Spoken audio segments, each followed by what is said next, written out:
Yang kedua, solat berjemaah. Dah duduk dalam keluarga, setiap kali masuk waktu, solat berjemaah di awal waktu.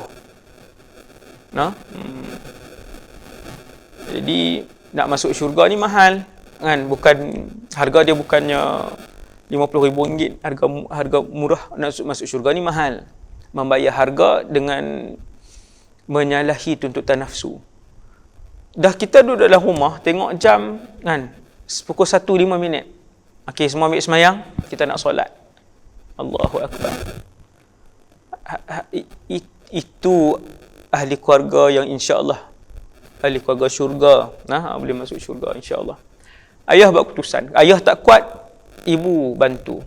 Ibu tak kuat, ayah bantu. Suami isteri itulah kan, untuk pandu anak-anak. Habis semayang sunat, semayang fardu berjamaah, habis semayang fardu berjamaah, baca Quran seorang semuka surat. Seorang semuka.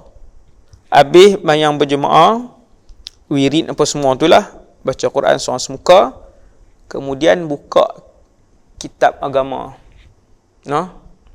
Masing-masing pi cari balik buku-buku agama hak beli, hak yang berabuk tu, beli 6 tahun yang lalu, tak pernah sentuh sampai hari ni pun. Pi cari. Tuan-tuan buka, niat, ya Allah, ini majlis ilmu dalam rumah aku. Subhanallah. Inna lillahi malaikatan sayyarin. Sesungguhnya Allah menciptakan satu kumpulan malaikat khusus berlegar-legar di atas muka bumi Allah setiap hari mencari majlis zikir, majlis ilmu. Di mana sahaja ada majlis zikir, di mana sahaja ada majlis ilmu, para malaikat sayyarin ini akan turun. Duduk mendoakan keampunan bagi mereka, bersesak-sesak, bertindan-tindan sehingga penuh ke langit. Masya Allah. Ambil kesempatan tuan-tuan, habis sembahyang jemaah, wirid selepas solat. Wirid lepas solat tak bid'ah. Memang warid kesemuanya dengan hadiah-hadiah yang sahih. Jangan buat macam satu tempat tu. Punya nak bid'ah orang wirid jahar sampai tak wirid di tempat depa, semua tak wirid. Habis sembahyang bangun. Habis sembahyang terus bangun. Kesian. Inna lillahi wa inna ilaihi raji'un. Itu musibah. Kesemua hadis yang menceritakan zikir dan wirid selepas solat adalah hadis sahih. Adalah wirid dia istighfar 3 kali, ayat kursi 3, qul subhanallah, apa semua itulah tuan-tuan. Habis wirid baca Quran seorang satu muka. Nak kalut pergi mana? Nak jawab WhatsApp? Nak kalut sambung tengok filem? Tuan-tuan, tengok baca Quran seorang semuka. Dia jangan, tuan-tuan jangan buat semangat. Okay, hari ni kita nak baca seorang sejuzuk, ayah mula dulu sejuzuk. Hari pertama sejuzuk, sampai habis PKP tak baca dah. Hati-hati dengan tipu daya iblis. Dia awal-awal ni bila kita nak buat baik, dia akan bagi semangat untuk buat banyak, kemudian tinggal. Yamallun, sehingga mereka hatta yamallu, sehingga mereka bosan. Hati-hati.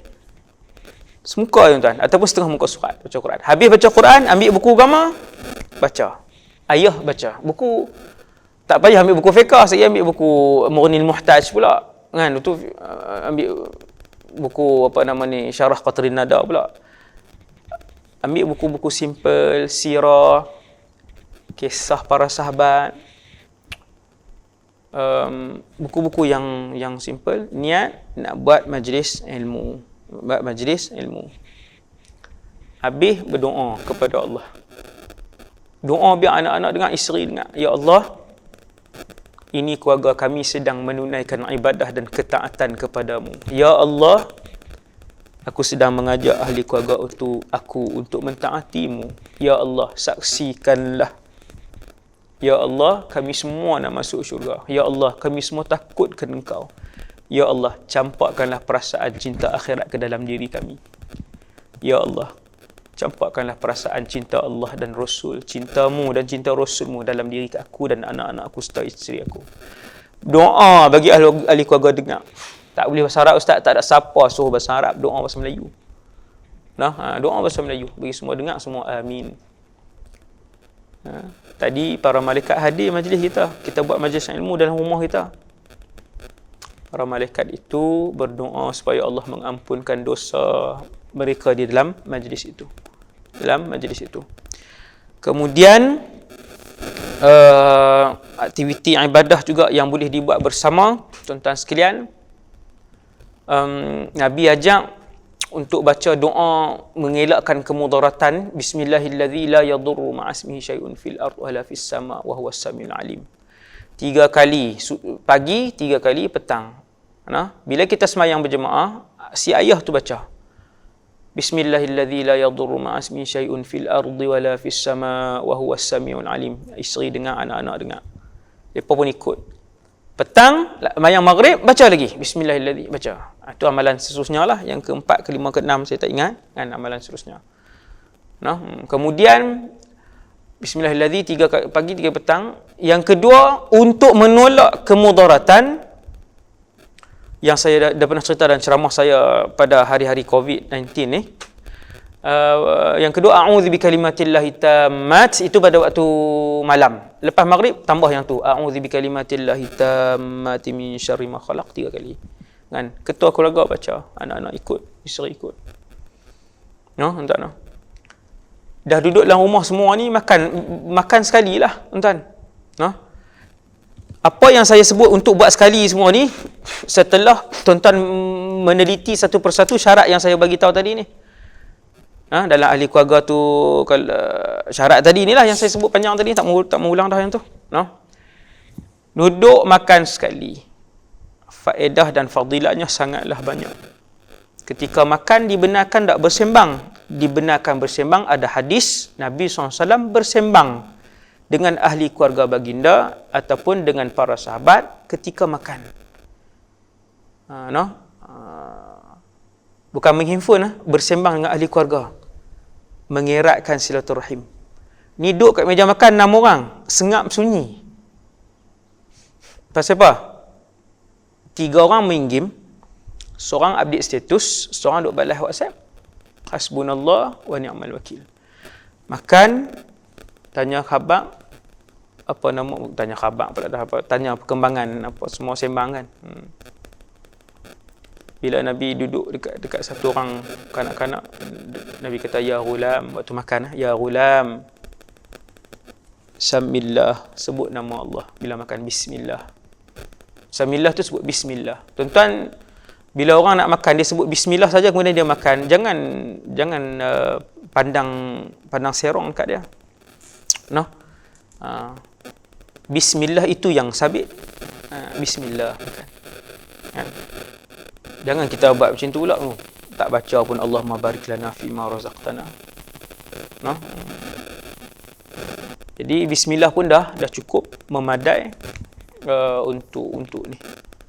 Nabi sebut kat satu orang kanak-kanak yang makan dengan Rasulullah sallallahu alaihi wasallam, ya ghulam samillah, baca bismillah. Tuan-tuan duduk kat meja makan, tengok anak nak makan, bismillah, sebut macam tu aja. Perasaan yang ikhlas, bukan sebab nak tunjuk kata pandai tak. Bismillah, sebut macam tu. Jadi dia pun bismillah. Bismillah cukup. Allahumma barik lana, boleh, tak ada masalah. Nak tambah yang tu boleh. Kul biyaminik, kata Nabi kepada pelajar, kepada kanak-kanak tu, makan dengan tangan kanan. Tuan, makan dengan tangan kanan. Wa kul mimma yalik, mulakan dengan lauk yang paling hampir. Itulah sunnah Nabi. Sunnah Nabi. Dan yang terakhir sekali, ialah apa nama ni, untuk kita dalam keluarga ni, untuk anak-anak ni lah, bila dah duduk di rumah, anak-anak ni duduk dengan mak dengan ayah, di situlah bantu ibu dan ayah. Kalau mak ayah tu sakit, waktu tu lah boleh khidmat habis-habisan. Dulu bagi alasan tak sempat, kerja, balik lambat, letih. Kalau ada mak dengan ayah yang duduk dengan kita khidmat. Kita yang khidmat. Kita yang sapu sampah, kita yang sebesar apapun jawatan kamu, itu adalah kunci syurga kamu, iaitu menggembirakan ibu dan ayah, berkhidmat dengan mak dan ayah.